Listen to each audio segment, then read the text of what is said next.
정치문학 김종상입니다. 윤석열과 안철수와 윤석열의 단일화 협상이 사실상 결렬되었는데요. 투표용지 인쇄를 앞둔 지난 주말에 최대한 아마 협상들은 했던 모양인데, 저는 여기에 대해서 오늘 몇 말씀을 드리려고 합니다.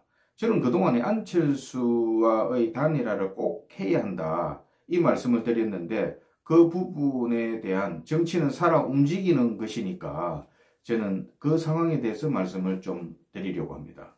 안철수는요, 제가 원래부터 조금 깝깝한 부분이, 답답한 부분이 있다 이랬는데요. 그게 지금은 자기의 주장이 소수이고 자기가 정권을 잡아서 지금 이거 끌고 갈 수 있는 세력도 없는데 10%를 조금 상회하는 자신의 지지도까지가 자신의 한계였다. 그리고 그 부분도 결국은 윤석열, 이재명 후보 또 후보 부인의 어떤 하자에 대한 어부지리로 얻었던 포인트였는데, 지금 대선을 불과 얼마 남겨두지 않은 이 상황에서 마지막 협상을 이런 식으로 결렬시키는 것은 누가 뭐래도 많은 책임을 안철수가 짊어져야 한다, 저는 이 말씀을 드립니다. 마지막에 하루 이틀 놔두고라도 결단이 있을 수는 있는데요. 제가 볼 때는 지금 오히려 안철수는 동상이몽, 다른 생각을 하고 있다.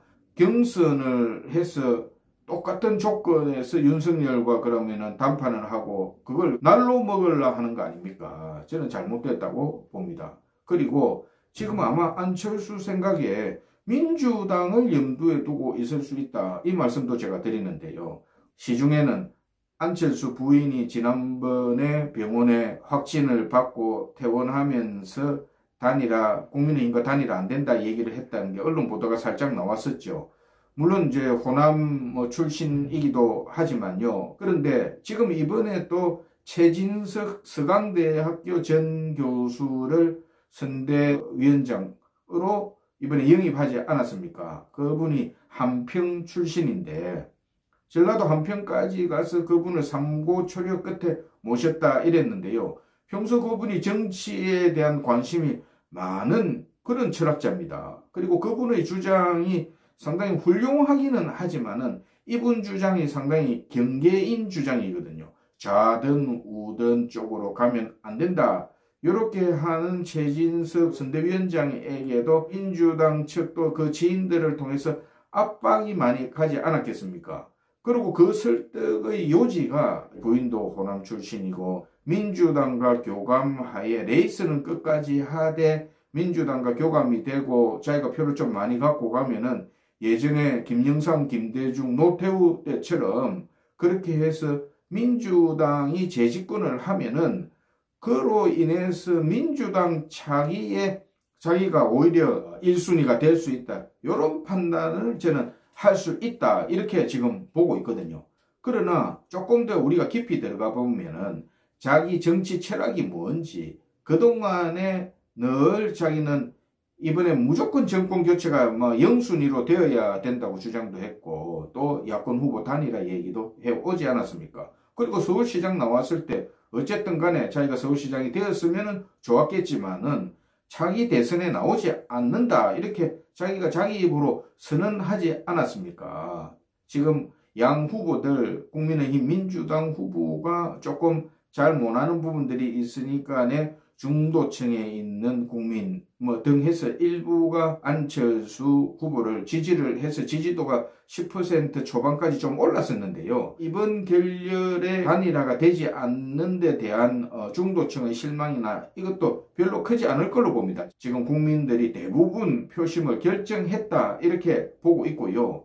그리고 무엇보다도 정권 교체에 대한 국민 열망이 지금 언론의 여론조사보다 훨씬 저는 강하다, 이렇게 보고 있습니다. 그러나 끝까지 국민의힘은 제가 말씀드렸지만 불법 선거나 선관위 또 사전투표나 조선족 등 해서 투표권이 있는 사람들 해서 어떤 상황들이 벌어질지 모르기 때문에 이 부분에 충분히 대비를 해야 한다, 이 말씀을 드리고요. 공자님도 모든 일에는 때가 있다고 했거든요. 저는 이번이 안철수의 때는 아니라고 봅니다. 그러면은 일단은 정권 교체부터 이루는 게 수순 아닙니까?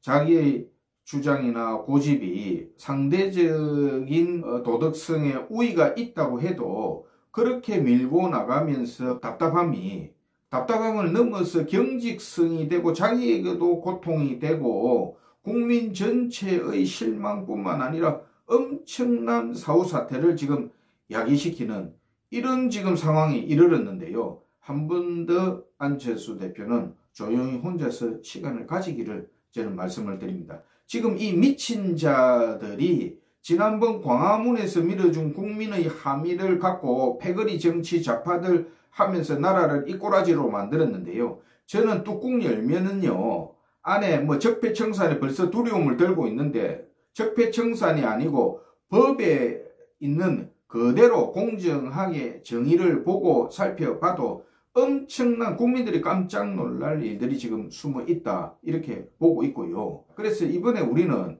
어쨌든지 모든 걸 떠나서 지금 윤석열이냐 이재명이냐 단일화 하냐 이게 문제가 아니고요. 정권 교체 반드시 해야 한다. 그래서 국가를 정상화시키고 정치를 새 시대에 맞는 정치로 탈바꿈 시켜야 한다. 그게 이번에 국민들의 소임이다. 저는 이렇게 보고 있고요. 지금은 정권 교체냐 정권 연장이냐의 하나만 보고 이번 선거에 국민들이 임해야 한다. 이 말씀도 드립니다. 새로운 다당제의 태동을 해야 된다. 끝으로는 그렇게 포장을 하겠지만 안철수도 속으로는 내가 민주당에 별 인물도 없는데 내가 이쪽 손을 들어주고 민주당이 다당제의 근거도 마련해주고 결선 투표하는 조항도 만들어주고 이렇게 하면은 내가 부인도 호남 출신이고 호남, 영남, 자기는 부산 출신에 이렇게 해서 자기의 민주당의 연장선상에 내가 기회가 더 있다. 이런 정치적인 계산 판단을 저는 하고 있을 것으로 봅니다. 그러나 평소 때 자기다운 결정이나 판단으로 보면은 정권 교체나 야권 후보 단일화는 다른 모든 걸 떠나서 1번이고 또 지금 이런 상황에서 단순하게 선거 며칠 남겨두지 않은 상황에서 그렇게 차이가 많은 국민의힘과 그냥 역선택도 있는데 그냥 그대로 경선에서 뽑자 이거는 아니지요. 그리고 자기가 주장할 수 있는 지분은 민주당에 많이 있지 않습니까? 자기가 박원순한테 양보했고 문재인을 못마땅하게 생각하면서도 또 문재인에게 양보하면서 드랍했고 투표용지 인쇄를 앞둔 마지막 주말에 국민의당에는 사실상 오른팔이고 총괄선대본부장 이태규 의원과 그리고 장제원 의원 국민의힘 해서 아주 오랫동안 거의 날 셀 때까지 협의를 했는데 그 내용들 들여다보면요. 저는 안철수 대표의 몽리가 좀 느껴진다. 그럼 안철수 대표는 국민의힘보다도 그쪽을 더 믿느냐. 정치적인 계산이 아니고 그게 명분이 됩니까? 지금 개헌 문제도 그렇고 여러 가지 주장들을 안철수를 위해서 민주당이 지금 이랬다 저랬다 바꾸는데요. 그거에다가 화답을 하고 지금 가는 안철수를 국민들이 어떻게 볼지 본인이 더 잘 알 걸로 봅니다. 예전에 DJP 연합까지는 성공했지만 그러나 결국은 JP를 데리고 와서 조금 있다가 JP를 또 홀대해가지고 팽시키지 않았습니까? 민주당에서.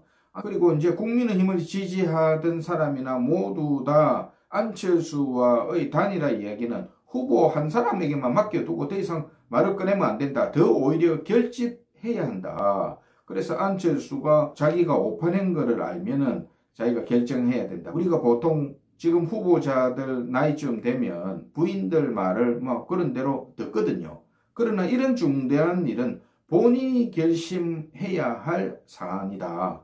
이 말씀도 끝으로 드립니다. 정치인문학 김종상이었습니다.